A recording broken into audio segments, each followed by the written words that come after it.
محمد وآل سيدنا محمد. عاملين ايه احلى متابعين؟ بس انا كنت بغسل معاكم الرز وبولع عليه وحاجات كتيره كده، بس لقيت ان التليفون مش بيسجل، فمعلش بقى. انا الرز انا بنقيه من اي طين، من اي حاجه بيبقى فيه، وبنسفه، وبعد كده بغسله لحد ما الميه بتاعته تبقى بيضه وحلوه.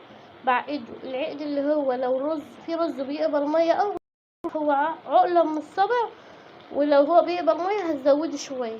ماشي، كل واحد عارف هو بيحبه الحبايه بتاعته طريه شويه او واقفه شويه.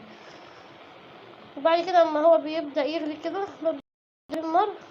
هو كده بدا يتشرب اهو، افضي عليه النار شويه واغطي عليه واسيبه. لو الغطا بتاعي مش محكم عليه وهو بيتردد بحط له كيس عشان خاطر يعني يتردد حلو وميبقاش ناشف ولا حاجه. وتعالوا بقى نسمي بالله ونشوف هنكمل يومنا ايه. سلطة حطيت عليها ليمون وتوم وفلفل وجزر وخس، وفي بصل اخضر بس وقت الغدا علشان خاطر ايه طعمها ما يغيرش معايا، عشان مش عارفه لسه الغدا هيبقى ايه.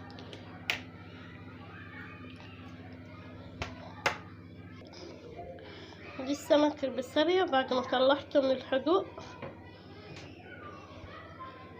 هو كان ليمون وكمون وتوم وملح وشطة وفلفل، تبلته حلو وسبته. ودلوقتي انا طلعته اهو، وهبدأ ان انا احطه في الدقيق وهحمره. معايا كمية دقيق، هحط عليها ملح وشطة وكمون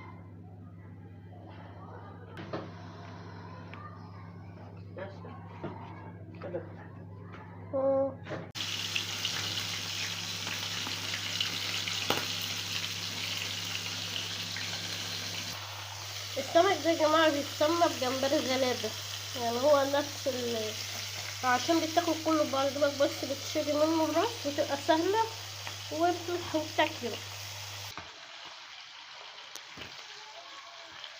السمك اهو ما شاء الله، اللهم صل على النبي، ما شاء الله اهو. انا بطلع العيش علشان خاطر انا احطه للطيور، وفي نفس الوقت بيشرب الزيت وهستنفع منه للطيور.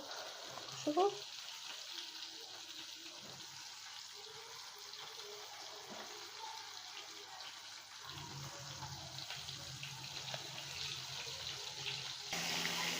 معايا قشر الليمون ده هحطه هنا كده علشان الريحه.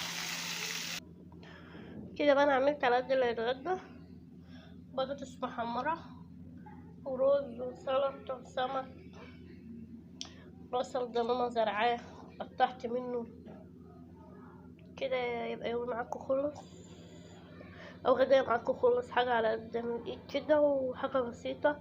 ده السمك انا منشفاه شويه، ناشف عن التاني، الطري ما له اكل والناشف ده له ناس. واشوفكم في فيديو جديد، ما تنسوش الاشتراك في يوم مع ولاء. سلام.